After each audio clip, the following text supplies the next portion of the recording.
seriously.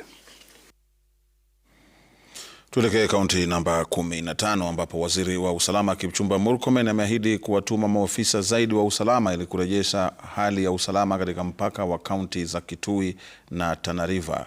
Akizungumza alipokuwa akizindua kaunti ndogo ya Nuu eneo la Mwingi, Murkomen amesema serikali itatuma polisi wa vitengo vya GSU na RDU katika vituo vyote 8 vya kaunti ya Kitui.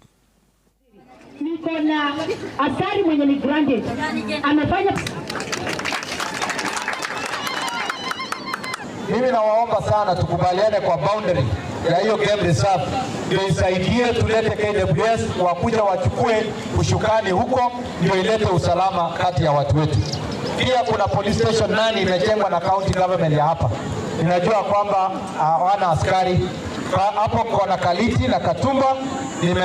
Nimeongea na IG, tutaleta form WS ya GSU na RDU wakuja sehemu hiyo ndio wasaidie kufanya patrol.